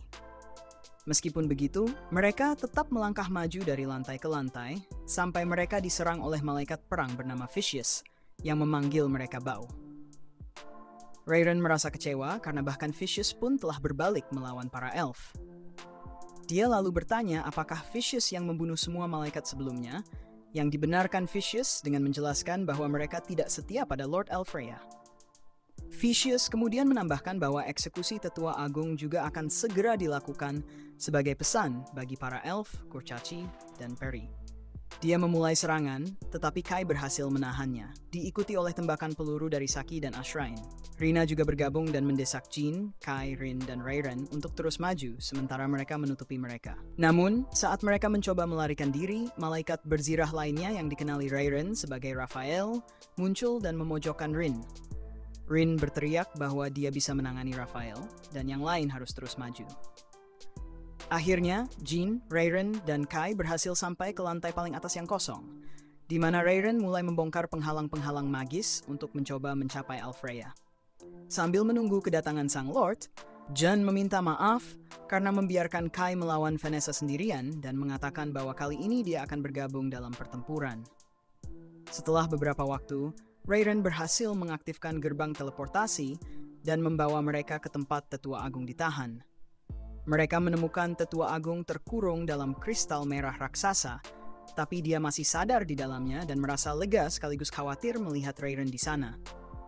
Suara dari belakang mereka menggema, mengatakan bahwa surga dipenuhi amarah karena makhluk-makhluk rendah di bumi tidak mematuhi kata-kata malaikat. Suara itu ternyata milik Lord Alfreya yang melanjutkan pidato fasisnya dengan mengatakan bahwa semua berkah datang dari surga dan diberikan kepada bumi, namun hanya malaikatlah yang pantas menerima berkah itu. Mereka semua melihat ke atas dengan ketakutan saat Lord Alfreya memanggil kekuatannya dan memulai serangannya. Di lantai bawah, Vicious menyerang Rina dan teman-temannya dengan ganas menggunakan bilah anginnya. Namun mereka semua berhasil menghindar. Sementara Rina memutuskan untuk membalas dengan menyerang Vicious menggunakan pedang apinya yang menyala-nyala. Vicious berhasil menangkis serangan itu dan mendorong Rina mundur, sambil menyadari bahwa pedang Rina bukan buatan manusia, melainkan terbuat dari sihir elf. Itulah mengapa pedang itu begitu kuat, tapi Vicious tidak terlalu peduli dengan semua simbolisme itu dan berjanji pada Rina bahwa dia akan menghancurkannya dan teman-temannya di sini dan sekarang. Di lantai atas, Rin berusaha sekuat tenaga dan berhasil menjepit Raphael di bawah tumpukan batu besar. Tapi Raphael jauh lebih kuat dari itu dan hanya bangkit dari debu tanpa terluka sedikit pun. Dia memuji Rin karena cukup kuat untuk menghadapi dirinya. Namun Rin merasa sedikit takut melihat bahwa meskipun sudah berusaha keras, dia hampir tidak bisa menggores malaikat berzirah itu. Di lantai atas, Alfreya mengatakan bahwa dia tidak peduli dengan apa yang dikatakan manusia rendahan atau ras lainnya, dan mengumumkan bahwa eksekusi Tetua Agung akan dilakukan sekarang. Rayren teringat saat-saat dia bermain bersama Alfreya dan langsung berlari ke arahnya sambil mengutuk dan memintanya untuk berhenti. Tapi Alfreya tidak peduli dan dengan santai menciptakan pedang sihir raksasa dari udara kosong, lalu menembakkannya ke arah pendeta kuil yang malang itu. Jin menghunus pedangnya untuk bertahan, tapi Kai lebih cepat darinya dan bergegas maju, sepenuhnya menahan serangan itu dan menyelamatkan nyawa Rayren. Alfreya terlihat terkesan dan bertanya kepada Kai dari ras mana dia berasal, karena dia cukup kuat. Tapi Kai menjawab bahwa dia berasal dari ras terlemah, yaitu manusia tanpa sihir. Alfreya bingung mendengarnya dan bertanya mengapa manusia mau membela elf. Tapi Kai tidak punya cukup waktu untuk menjelaskan semua politik itu dan menyuruh Alfreya mundur karena pedang di tangannya bukan senjata biasa. Sebab dia telah mengalahkan Ratu Iblis, Vanessa, dengan pedang ini. Alfreya tertawa dan menganggapnya remeh, dengan mengatakan bahwa Vanessa hanyalah iblis kotor yang bodoh yang tidak tahu cara memimpin pasukan dengan baik. Kai nggak mau dengerin omong kosongnya dan langsung nyebut dia sebagai diktator, karena nggak peduli sama bawahannya sendiri. Tapi si malaikat malah ketawa, ngaku kalau dia adalah yang paling penting dan suci di dunia ini. Jadi dia bisa ngelakuin apapun yang dia mau. Jin nggak mau ketinggalan. Jadi dia nembakin panah langsung ke arah si malaikat yang langsung bikin perisai ajaib di depannya. Tapi yang bikin kaget, serpihan panah yang pecah malah berhasil menggores pipi si malaikat sampai keluar darah. Dia langsung ngeliat Jin dan nanya kenapa dia pakai busur peri. Dan apakah Jin tahu apa yang bisa dilakukan busur itu ke tubuh manusia? Jin langsung nyela, bilang kalau dia tahu busur itu nyedot sumber hidupnya buat energi. Tapi dia oke-oke aja selama dunia bisa jadi damai. Kai baru pertama kali dengar soal ini, tapi Jin janji bakal jelasin nanti. Sementara si malaikat bikin bola petir raksasa dan nembakin ke Jin, yang cuma berdiri aja tanpa terluka sedikit pun. Si malaikat bingung, tapi Jin ngaku kalau dia juga punya armor peri khusus yang bisa ngelindungin dia dari serangan sihir, bahkan dari para pahlawan. Hal ini membuat malaikat itu kesal karena dia tidak suka fakta bahwa manusia rendahan memakai sesuatu yang diciptakan untuk para malaikat. Jadi dia menciptakan lingkaran sihir yang lebih besar lagi dan mencoba untuk menghabisi mereka semua. Namun, Rayren segera menggunakan sihirnya untuk menciptakan perisai berbentuk kubah yang melindungi mereka dari kematian, membuat Kai terkesan. Rayren menatap Kai dan tersenyum, mengatakan bahwa dia tidak ingin berutang budi pada mereka. Jadi Kai memutuskan untuk bekerja sama dengannya agar bisa membebaskan tetua terlebih dahulu. Mereka berdua berlari menuju kristal raksasa. Saat Alfreya menciptakan sebuah tombak dan melemparkannya ke arah Rayren, dia langsung mengeluarkan jubahnya dan mencoba menggunakannya sebagai perisai sihir. Tapi tombak itu menembus jubah tersebut dan hampir saja membunuhnya. Jika saja Kai tidak menahan tombak itu dan membelahnya menjadi dua. Alfreya merasa kesal dengan manusia pengganggu ini, sementara Rayren segera berlari mendekati kristal untuk mencoba membebaskan dengan pisau elf khusus miliknya. Namun, prisma itu terlalu kuat dan pedangnya malah patah, membuat Rayren jatuh kebingungan. Rayren menyadari bahwa Alfreya telah menggunakan 4 senjata kelas pahlawan yang berbeda. Pertama, tongkat sihir, lalu lonceng, kemudian bola energi yang sangat kuat, dan terakhir, penjara kristal yang luar biasa kuat ini, yang bahkan tidak bisa dihancurkan dengan senjata elf. Dia bertanya-tanya apakah senjata-senjata ini yang merusak Alfreya, membuatnya bertingkah seperti ini. Tapi Alfreya hanya tertawa, mengklaim bahwa dia berperilaku seperti ini karena dia tidak butuh Rayren lagi, karena dia sudah menemukan bawahan baru untuk menggantikannya. Tiba-tiba, sebuah portal gelap terbuka di bawahnya dan robot aneh yang hampir dihancurkan oleh Vanessa muncul dari dalamnya, membuat Kai terkejut dan bertanya-tanya apa hubungan di antara mereka. Kembali ke lantai tengah, Rin mencoba peruntungannya melawan ksatria raksasa yang tampaknya menikmati pertarungan dengannya. Karena dia tidak terlalu menganggap Rin serius dan mulai menghajarnya ke lantai seperti bola pingpong. Hal ini membuat Rin marah, jadi dia mengisi tinjunya dengan energi sihir dan melayangkan pukulan indah ke wajah Raphael, yang bahkan membuat Mike Tyson pun akan bangga. Topeng Satria itu pecah, tapi dia tampaknya tidak marah dan malah duduk di lantai, menerima kekalahannya. Rin merasa cukup bingung karena dia yakin Raphael jauh lebih kuat. Tapi pria itu mengaku bahwa dia kehilangan semangat bertarung sejak Alfreya berubah perilaku. Dan sejak hari itu, dia dan Vicious sudah mencari momen yang tepat untuk meninggalkan sisi Alfreya dan menjadi netral. Di lantai bawah, Rina masih bertarung melawan Vicious yang terbang dengan cepat, menghindari peluru-peluru mereka, tapi Ashrain melemparkan granat tangan yang membuat Vicious terkejut sesaat. Cukup untuk Rina mendekat sambil menyiapkan pedangnya. Vicious langsung menjatuhkan senjatanya, mengakui bahwa dia kalah dalam duel itu, dan berharap mereka beruntung menyelamatkan teman-teman mereka. Sementara itu, robot itu maju ke depan dan menggunakan ledakan sonik yang menghancurkan seluruh arena dan melemparkan Jin ke udara. Sementara Kai berjuang untuk tetap bertahan di posisinya. Untungnya, Rin datang menyelamatkan dan menangkap Jin, yang kemudian mulai menembak ke arah robot, mencegahnya melakukan serangan lagi. Mereka semua berkumpul kembali, sementara Kai bertanya pada Alfreya apakah dialah yang menyebabkan kehancuran dunia ini.